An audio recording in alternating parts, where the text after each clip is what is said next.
Kalau kamu berpikir bahwa tekanan darah rendah itu lebih sehat daripada tekanan darah tinggi, faktanya banyak sekali masalah kesehatan yang menyebabkan tekanan darah seseorang itu juga menjadi rendah. Dan itu sebabnya kamu juga perlu memperhatikan buat yang punya masalah tekanan darah rendah. Dan saya kali ini akan share bagaimana cara meningkatkan tekanan darah secara sehat. Simak setelah yang satu ini.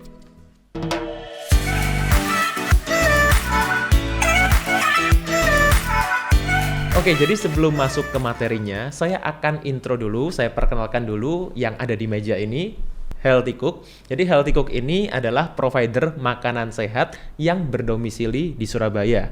Jadi ada cateringnya, juga ada cemilan-cemilan sehatnya juga. Spesialisasinya Healthy Cook ini adalah personalized healthy catering.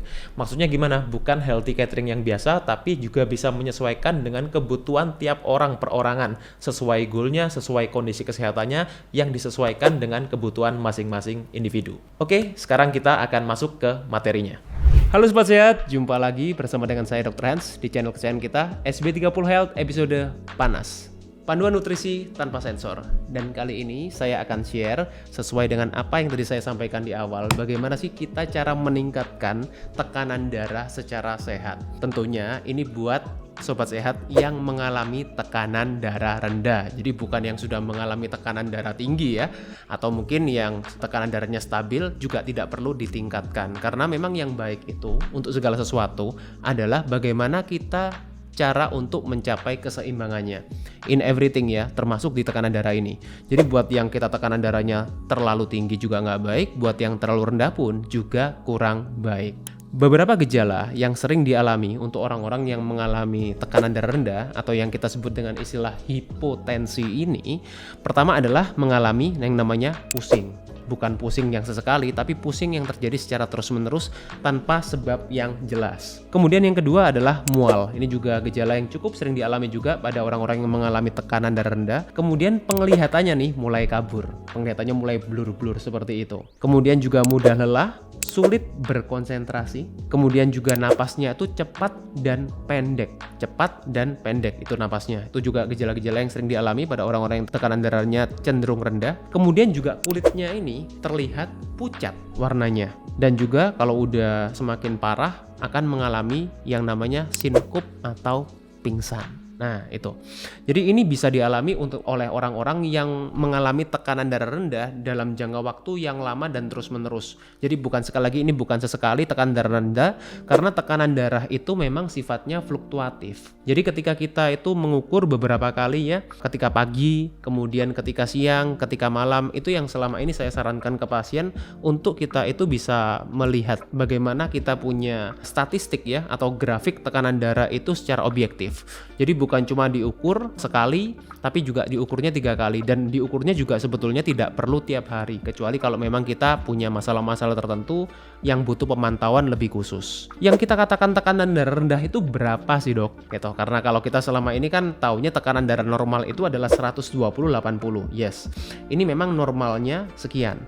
Tapi ketika di bawah 120, tekanan sistolnya, batas atasnya itu ketika jantung kita memompa ke seluruh jaringan kita, dan diastolnya ketika jantung kita menerima beban, menerima darah itu kembali, itu adalah batas bawahnya yang kita sebut diastol. Tapi berapa yang dikatakan rendah? Nah, di sini kalau kita bicara hipertensi, itu kan memang ada stage-nya. Begitu juga dengan hipotensi atau tekanan darah rendah. Yang kita katakan rendah itu pertama, kalau yang stage di awal ya, itu adalah tekanan darahnya 90. 90 batas atasnya, kemudian batas bawahnya itu kita mendapatkan angka yang kurang lebih sekitar 60. Itu adalah low blood pressure atau hipotensi yang stage-nya awal. Kemudian lebih parah lagi ketika lebih turun lagi, yaitu sekitar 60 di batas atasnya sistolnya, dan batas bawahnya adalah 40. Nah ini udah kita stage-nya masuk stage yang lebih parah lagi, dan dikatakan sangat bahaya, bisa menyebabkan orang itu koma, bahkan sampai lewat ya, sampai game over, itu kalau tekanan sistolnya itu 50 dan tekanan diastolnya adalah 33. Ya sekitar sekian untuk jumlah untuk angkanya, levelnya. Jadi inilah yang menyebabkan kenapa saya selalu mengatakan bahwa kalau kita berpikir selama ini tekanan darah tinggi itu bahaya, tekanan darah rendah pun juga tidak kalah bahayanya. Nah, dan tekanan darah rendah ini penyebabnya apa sih dok? Nah, sebelum kita tahu penyebab utamanya, kita perlu tahu hal-hal apa sih yang membuat kita itu lebih rentan atau lebih berisiko kena tekanan darah rendah. Itu yang kita sebut sebagai faktor risiko ya. Jadi bukan penyebab yang secara langsung, tapi adalah hal-hal yang menyebabkan kemungkinan terjadinya orang itu mengalami hipotensi atau tekanan darah rendah. Yang pertama adalah konsumsi obat-obatan. Nah, obat-obatan itu kan banyak sekali jenisnya. Beberapa obat-obatan yang lebih possible, yang lebih besar kemungkinannya untuk menyebabkan tekanan darah rendah adalah obat-obatan golongan diuretik. Kemudian obat-obatan yang tujuannya untuk mengatasi disfungsi ereksi. Kemudian obat-obatan golongan antidepresan. Kemudian juga beta blockers dan lain-lain. Itu adalah obat-obatan yang memang bisa menyebabkan faktor orang mengalami hipotensi atau tekanan darah rendah itu lebih tinggi. Kemudian juga kondisi kehamilan. Nah, ini juga ya, ketika wanita hamil ini juga lebih berpotensi untuk mengalami tekanan darah rendah. Kemudian juga cuaca yang panas. Itu juga bisa menyebabkan kita mengalami hipotensi, tekanan darah rendah. Kemudian juga beberapa kondisi kesehatan seperti orang yang mengalami Parkinson, orang yang mengalami diabetes, meskipun beberapa orang diabetes juga mengalami hipertensi ya, tapi di fase-fase tertentu itu orang juga bisa mengalami tekanan darah rendah, terutama ketika gula darahnya itu drop. Kemudian juga beberapa kelainan jantung, aritmia itu juga bisa menyebabkan tekanan darah rendah itu ya. Jadi sekali lagi jangan berpikir bahwa oh yang rendah itu lebih baik daripada yang tinggi. Enggak, karena juga banyak sekali masalah-masalah kesehatan itu yang manifestasinya menyebabkan tekanan darah kita lebih bawah daripada normal. Lalu apa dok penyebab tekanan darah rendah yang sesungguhnya? Nah, di sini ada beberapa penyebab yang paling sering yang saya sampaikan di sini, meskipun bukan hanya ini ya, tapi ini adalah 5 penyebab yang paling sering menyebabkan orang itu tekanan darahnya rendah. Yang pertama, yang paling ringan nih, bisa kita katakan yang paling mudah untuk mengatasinya adalah dehidrasi. Dehidrasi itu bukan hanya kekurangan air ya, tapi kekurangan cairan. Nah, nanti akan saya jelaskan apa itu maksudnya. Kemudian yang kedua, penyebab tekanan darah rendah yang paling sering adalah gangguan hormon. Nah, hormon di dalam tubuh kita itu kan banyak sekali. Yang paling besar adalah biasanya masalah tiroid, yaitu hipotiroid. Ini yang menyebabkan orang juga mengalami low blood pressure atau hipotensi. Kemudian juga Addison's disease. Ini adalah kelainan pada kita punya kelenjar adrenal. Kemudian juga hipoglikemi yang seperti yang tadi saya sampaikan, pada orang yang diabetes ketika mereka mengalami hipoglikemi secara temporary ya, kemudian tekanan darahnya juga naik lagi.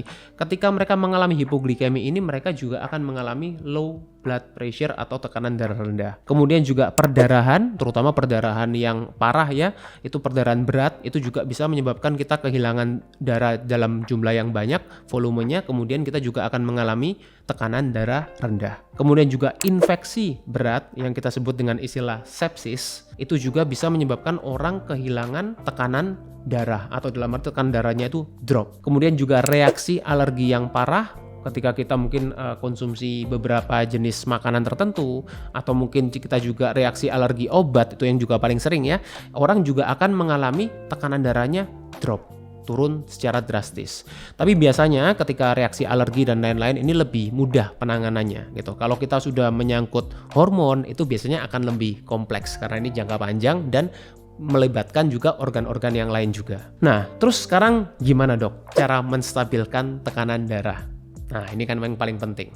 Yang pertama tentunya tadi karena saya bicara mengenai dehidrasi, tentu bagaimana cara untuk mengatasinya yang kalau kita berkaitan dengan dehidrasi adalah perhatikan hidrasinya.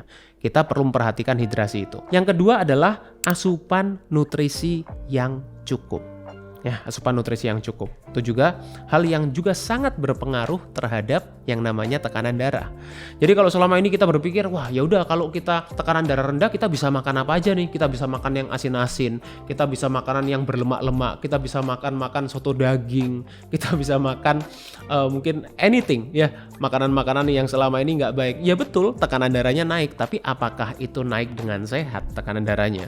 Karena kalau itu naik kemudian juga mengakibatkan banyak masalah-masalah kesehatan, gangguan hormon dan lain-lain, tentunya itu kan bukan yang sobat sehat harapkan, bukankah begitu? Ya, jadi kita perlu nutrisi yang cukup dan tepat. Untuk tiap orang berbeda-beda tentunya. Kemudian apalagi? Yang ketiga adalah aktivitas fisik. Nah, aktivitas fisik ini tentunya sesuai kemampuan karena setiap orang punya kemampuan yang berbeda. Lebih banyak bukan berarti lebih baik. Kemudian yang keempat adalah hindari konsumsi alkohol. Nanti akan saya jelaskan kenapa. Dan yang kelima adalah tidur yang berkualitas. Nah, di sini saya akan breakdown satu persatu ya secara singkat supaya sobat sehat lebih paham nih. Hidrasi itu apa sih? Nutrisi yang tepat itu yang gimana, Dok? Kemudian aktivitas fisik itu seperti apa? Nah, di sini akan saya jelaskan satu persatu ya. Pertama, ya ketika kita berbicara mengenai hidrasi yang cukup itu berapa? Ya. Nah, cukup itu adalah 30 sampai 40 ml kilogram per berat badan. Contoh, seperti saya, beratnya misalnya 75 ya. Jadi saya kebutuhannya adalah sekitar 2,3 liter ya sampai dalam arti 3 liter seharinya. Tergantung dari apa? Tergantung dari kita aktivitasnya dan tergantung juga dari bagaimana kita itu mengeluarkan cairan tubuh. Misalnya kalau udaranya lagi panas, cuacanya panas. Nah, kita butuh asupan air yang lebih banyak daripada kalau kita di udara yang mungkin sejuk atau didingin gitu. Kita mungkin butuhnya lebih sedikit. Nah, jangan salah ya, beberapa orang yang kita memang tidak bisa benar-benar melihat parameternya itu dari keringat. Karena banyak juga orang-orang itu yang di ruangan ber-AC, terutama mungkin buat sobat sehat yang kerjanya di kantor atau mungkin di ruangan yang ber-AC seharian, kita mungkin tidak merasa kepanasan. Tapi kalau kita mengeluarkan cairan yang banyak juga, itu juga bisa menyebabkan kita juga dehidrasi. Nah, biasanya orang-orang yang seperti ini orang-orang yang punya masalah kesehatan ya, entah biasanya orang punya masalah diabetes atau mereka mengalami hiperinsulinemia, mereka jadi sering kencing, atau mungkin orang-orang yang punya masalah prostat dan lain-lain. Kita juga tetap perlu untuk memperhatikan konsumsi air minumnya sekalipun kita nggak mengeluarkan keringat atau kita nggak kepanasan. Sekali lagi saya mengatakan bahwa yang namanya hidrasi itu bukan hanya air, tapi apa? Tapi cairan. Nah, artinya tubuh kita juga perlu yang namanya elektrolit. Elektrolit itu apa aja contohnya? Natrium, kalium, magnesium, dan lain-lain. Itu tadi. Makanya ketika kita berkeringat, yang kita keluarkan itu sebetulnya bukan air, tapi apa? Cairan. Ketika kita buang air kecil, yang kita keluarkan bukan hanya air, tapi cairan. Ya, itu kita perlu memperhatikan bagaimana konsumsi elektrolit kita, keseimbangan elektrolit dalam tubuh kita. Yang kedua, mengenai nutrisi yang tepat atau yang saya katakan nutrisi yang vital untuk orang-orang yang punya masalah hipotensi atau tekanan darah rendah terutama. Yang pertama adalah vitamin B12. Nah, ini didapatkan paling banyak di mana?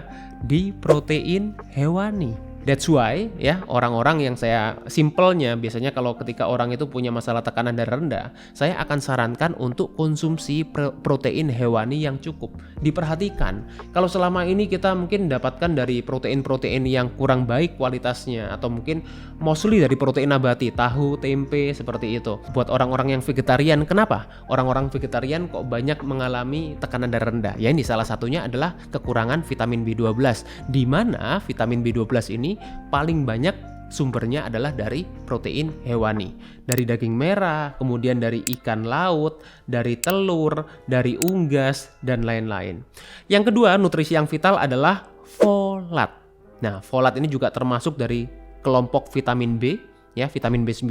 Contohnya apa, Dok? Folat ini, sayuran hijau, kemudian asparagus, ya, termasuk sayuran hijau tadi, akar beet atau yang kita sebut beetroot. Kemudian juga polong-polongan, golongan legumes kalau kita bahasa Inggrisnya. Kemudian juga buah golongan citrus, grapefruit, kemudian jeruk, kemudian lemon, kemudian apalagi ya buah-buah golongan citrus yaitu ya yang rasanya yang tergolong dalam kelompok jeruk-jerukan itu tadi. Kemudian zat besi itu juga salah satu yang vital untuk mengatasi tekanan darah rendah. Nah, zat besi ini saya lebih sarankan dapatkan dari makanan yang alami, makanan yang utuh. Kenapa bukan dari suplemen? Karena kalau kita konsumsi dari suplemen, seringkali zat besinya ini tidak bisa dicerna dalam tubuh kita. Nah, zat besi yang tidak bisa dicerna dalam tubuh kita ini juga akan mengakibatkan masalah kesehatan. That's why saya lebih sarankan lebih baik kita dapetin dari zat besi makanan yang alami. Contohnya dari daging merah, kemudian dari hati ayam, kemudian juga dari daging unggas, ayam, bebek seperti itu kita bisa dapatkan untuk mendapatkan zat besi yang natural. Nutrisi vital yang keempat adalah magnesium. Nah, magnesium ini paling banyak didapetin dari mana, Dok? Dari sayuran hijau. Kemudian dari kacang-kacangan, tapi kacang-kacangan yang golongan nuts ya. Sekali lagi ya, saya karena di Indonesia itu semuanya bahasanya dikacangin makanannya. Jadi kacang-kacangannya saya make sure ini golongan nuts. Almond, macadamia, pistachio, itu kemudian hazelnut, kacang kenari itu tadi. Kemudian juga biji-bijian ini juga mengandung magnesium. Dan yang terakhir adalah kalium. Nah, kalium ini juga very vital ya, sangat vital untuk mengatasi masalah tekanan darah rendah. Didapatkan dari mana? Sayuran hijau, alpukat, air kelapa. Nah, ini yang saya sarankan ya. Ini sumber kalium yang baik yang kita bisa dapatkan untuk menyeimbangkan elektrolit kita. Yang ketiga adalah apa? Tadi yang saya bahas adalah aktivitas fisik. Nah, ketika saya berbicara aktivitas fisik, jangan langsung berpikir, oh jadi harus olahraga. Yes, olahraga itu punya banyak manfaat, tapi sebetulnya aktivitas fisik itu bukan hanya olahraga, tapi juga ada aktivitas fisik yang non olahraga. Contohnya, naik turun tangga, ya, kemudian berkebun misalnya, kemudian memasak, itu juga aktivitas fisik. Kemudian bermain musik, buat yang suka main musik, itu pun juga aktivitas fisik. Jadi kalau kita selama ini berpikir aktivitas fisik yang lain itu tidak ada gunanya, itu sangat ada gunanya. Justru orang-orang yang mungkin aktivitas fisik non olahraganya itu banyak, mereka tidak harus olahraga secara spesifik, mereka juga sudah bisa memberikan hasil yang optimal untuk menormalkan tekanan darah mereka. Kemudian juga olahraga tentunya itu punya manfaat yang lebih besar lagi kalau kita melakukannya dengan tepat tentunya. Olahraganya apa, Dok, yang boleh dilakukan atau yang bisa dilakukan? Olahraga dua-duanya, baik yang aerobik sifatnya, contohnya seperti kita jogging, bermain bulu tangkis, kemudian main golf, kemudian apalagi main basket. Jadi olahraga aerobik ini semuanya juga bisa membantu kita untuk menormalkan tekanan darah, termasuk latihan beban atau yang saya sebut selama ini sering adalah resistance training, crossfit, kemudian kita gym, kemudian juga kita powerlifting itu ya, juga latihan beban itu juga bisa membantu kita untuk meningkatkan tekanan darah secara sehat. Nah, olahraga itu yang disarankan at least ya, kita olahraga itu 150 menit per minggu paling tidak. Nah, jadi 150 menit ini kalau kita mau bagi jadi 3 hari, jadi ya olahraganya mungkin sekitar 50 menit lah per sesinya gitu. Ini olahraga ya, bukan nongkrong di tempat olahraga. Bedakan itu ya. Jadi yang saya katakan adalah olahraga, bukan nongkrong atau duduk main HP, foto-foto, selfie, bukan seperti itu. Nah, yang keempat apa? Hindari alkohol. Karena alkohol ini kalau kita konsumsi dalam jumlah yang banyak, ini bisa menyebabkan yang namanya vasodilatasi. Dalam jumlah sedikit pun sebetulnya juga mengalami vasodilatasi. Tapi masalahnya kalau kita menjadi kebiasaan, kita konsumsi dalam jumlah yang banyak secara terus-menerus, ini bisa menyebabkan tekanan darah kita terlalu drop. Nah, karena mekanismenya tadi ya, yang namanya alkohol ini bisa menghambat sistem syaraf simpatis kita. Nah, itulah yang bisa menyebabkan kemudian dia menghambat adrenalin, kemudian dia juga menyebabkan yang namanya vasodilatasi, pelebaran pembuluh darah kita. Kemudian alkohol itu juga bisa menyebabkan dehidrasi. Nah, that's why jangan heran kenapa kalau orang minum alkohol kemudian mereka jadi sering buang air kecil.